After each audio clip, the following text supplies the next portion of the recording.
America विरुद्ध Iran युद्धाच्या चौथ्या दिवशी दोन्ही बाजूंनी बेछूट हल्ले सुरूच। इराणमधल्या मृतांचा आकडा 787 वर, आखाती देशही होरपळले।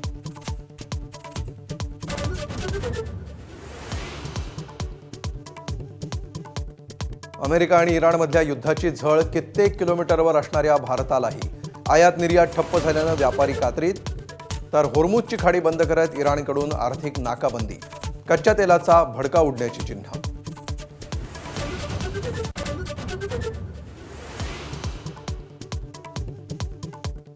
इराण अमेरिका युद्ध भडकल्यानं अनेक भारतीय पर्यटक आणि विद्यार्थी अडकले। कोल्हापुरातील 25 तर कल्याणमधील 6 पर्यटक मायदेशी परतले। गिरीश महाजन पुन्हा एकदा संकटमोचकाच्या भूमिकेत, एकनाथ शिंदेही मदतीसाठी सरसावले।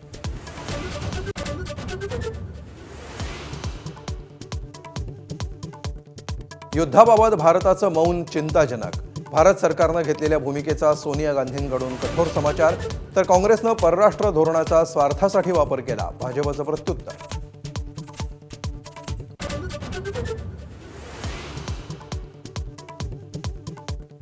राज्यसभेच्या एकमेव जागेसाठी मवियाकडून शरद पवारांचं नाव अंतिम केलं जाण्याची शक्यता। तिन्ही पक्षांचं पवारांच्या नावासाठी एकमत होत असल्याची सूत्रांची माहिती। सुळे आणि जयंत पाटलांची मातोश्रीवर चर्चा।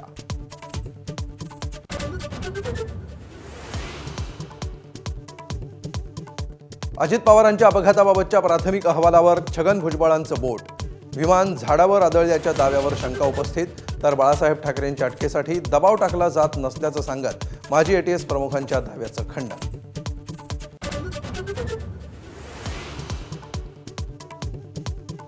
मुख्यमंत्री फडणवीस पश्चिम बंगालच्या निवडणुकीच्या मैदानात। मुंबईत स्थलांतरित होण्यास भाग पाडले जाणाऱ्या बंगालींची भाजप योग्य काळजी घेणार, मुख्यमंत्र्यांचं आश्वासन।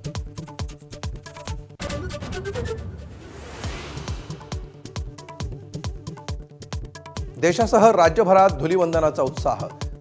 सोलापुरात बंजारा समाजाचा धुंड सोहळा, तर ठाण्याच्या कळव्यामध्ये गौतमी पाटीलच्या नृत्याची धूम।